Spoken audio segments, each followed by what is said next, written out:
Hello and welcome to another episode of Hollywood Wargaming Upgrade Review and Ranking for Star Wars Legion. And today we are going to be taking a look at the gear upgrade slot, which is arguably the most common upgrade you see appear in Star Wars Legion. And alongside training upgrades, I think this is an upgrade that you are going to be utilizing on the regular. So in my humble opinion, I do think this is one of the more important upgrades you could pay attention to, and you will benefit from versing yourself in these cards. But as always, this video is going to serve as a sort of living document, one that we will revisit down the road as more upgrade cards are introduced or points are altered. But with no further ado, let's go ahead and jump into this and take a look at our first upgrade gear option, which is going to be Ascension Cables, a relatively new upgrade, and at 4 points as an exhaustible card, you will gain the Scale keyword. And that Scale keyword is going to allow you to ignore the effects of difficult terrain, and also allow you to clamber after making a move action without having to roll dice and suffer casualties. And this card will sit comfortably in the B tier middle range. It's a new card that basically came out and then nullified Grappling Hooks environmental gear by basically giving you a jack of all trades climbing upgrade, and we'll talk more about that when we take a look at those two cards. But essentially here you have an exhaustible card that's going to allow you to get over any terrain that would otherwise impede your movements. And that is pretty useful as a lot of the climbing rules in Star Wars Legion are pretty harsh.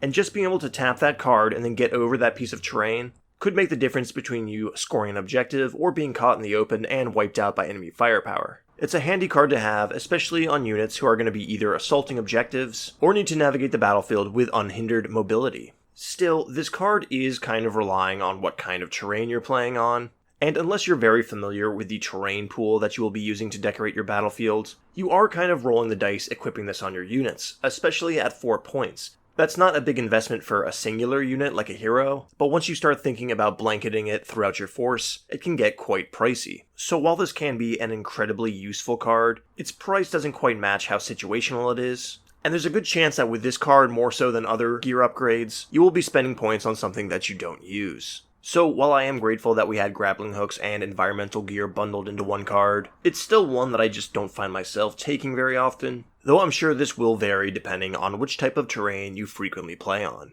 But that will move us along to Electro Binoculars, and at 8 points you are going to be gaining Spotter 1, meaning you will be able to take an action to give an aim token to a friendly unit at range 1. And this is going to be a C tier card for me. It definitely has its uses, but it's pretty expensive at 8 points, and it will pretty much relegate whatever unit you have it on to a support role, which might make sense for something like a B1 Battle Droid squad, but there's definitely a levied comparison to be made here. As in many lists, I just find it more advantageous for this unit to take a natural aim action, not to pay the 8 points, and just get more hits on their own throughout the course of a battle, rather than spend 40 plus points on a unit that's just going to follow around another units in order to feed them aim tokens. On top of all of that, we did recently get a new gear upgrade, Portable Scanners, which basically does the same as this card, but rather than giving an aim token, gives a dodge token to a nearby trooper, and it costs 2 less points. And we'll touch more on this when we look at the Portable Scanners upgrade. But with the exception of a few niche synergies, such as General Veers, I think this 8-point upgrade is just a little bit too niche and a little bit overpriced. But after that, we are going to have the Emergency Stims upgrade, which is going to allow you to exhaust this card and place 2 wound tokens on it, which will be placed back onto the unit that has it equipped at the end of their next activation. So basically, this is a 10-point exhaustible card that puts off the pain for another round, and can potentially keep models alive long enough to perhaps fire their heavy weapons again, or play another command card before you have to take them off the table.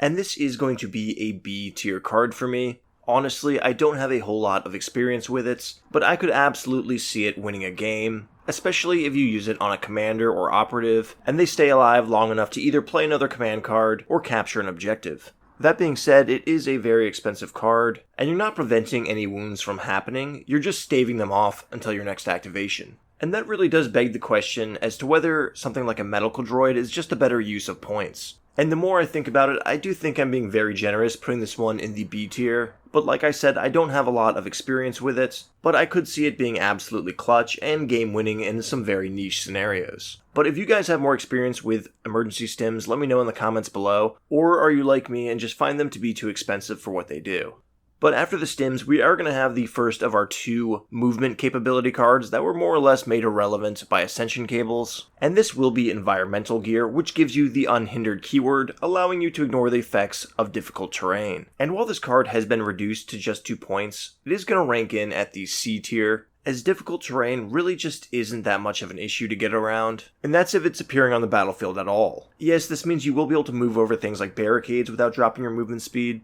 and if you're a newer wargamer or someone who just doesn't have access to a lot of terrain, that may really bump up the value of this card, but honestly, it's not that hard to walk around most difficult terrain anyways. Vertical terrain in which you need to clamber over is much more imposing on the battlefield, and that really does make Ascension Cables with that scale keyword a whole lot better to take, even if it is exhaustible and double the points. And after environmental gear, we are going to have our second movement-based upgrade, one that was made probably even more irrelevant by Ascension Cables, and that of course is going to be Grappling Hooks. And at just one point, this is going to give you the Expert Climber keyword, which will allow you to clamber without the risk of suffering wounds. And this card is 100% going to come in at a D ranking, and that is all because of the Expert Climber keyword, which exists in a stark contrast to the Scale keyword that Ascension Cables gives you. And the main reason for that is the fact that the Scale keyword is going to allow you to move and then also climb, while the Expert Climber keyword is going to still require you to get in base contact with that vertical terrain,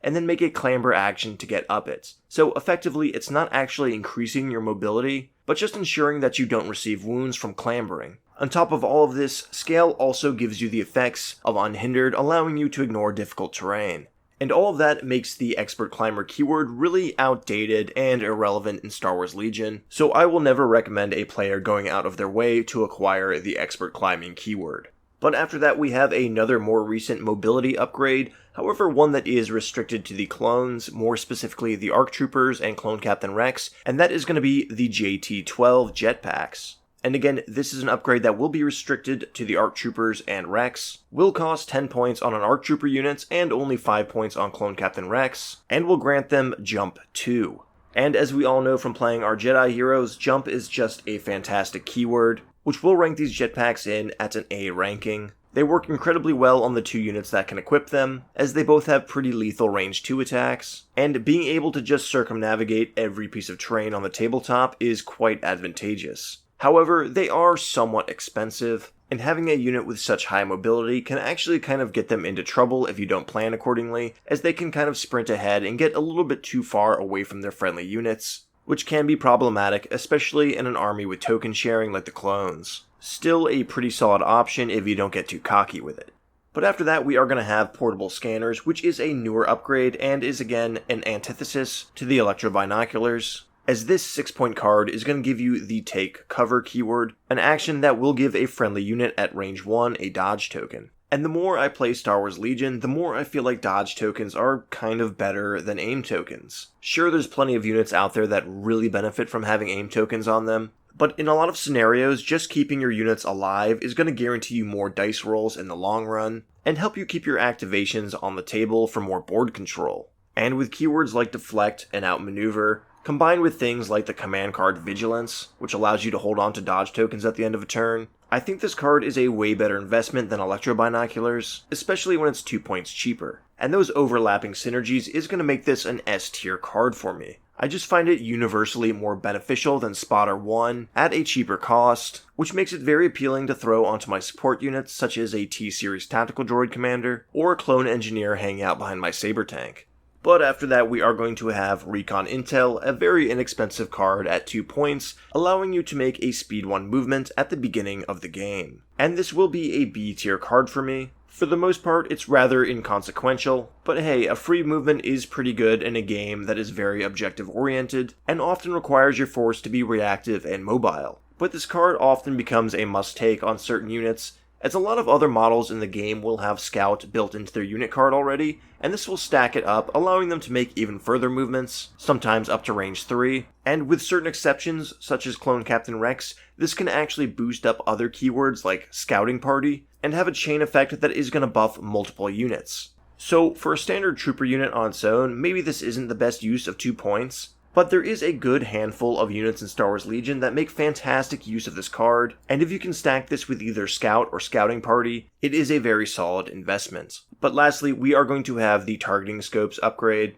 and this 4-point card is going to give you Precise 1, allowing you to reroll an extra die each time you have an aim token. And this card is definitely an S tier card for me. It's one that I find myself using more than any other gear upgrades, as it greatly increases the value of those aim tokens you're going to gain throughout the match, and help shore up your misses on some weaker attack pools. In my opinion, this card is a must-take when you're fielding something like a Z6, and worth looking at every time your dice pool starts to get above 6 die. It only gets better when you look at units like Stormtroopers, who have Precise 1 already built in, and equipping this 4-point card is basically going to double the efficiency of every aim token they receive. Overall, a very solid and relatively affordable upgrade that I do find myself layering throughout my troops and special forces, and a whole lot of lists I do end up building. But that will wrap up our gear review for now, and I gotta say, this category used to be pretty boring aside from targeting scopes, but it's starting to get pretty great with the introduction of things like portable scanners and Ascension Cables, and I'm very excited to see what kind of gear we get down the road.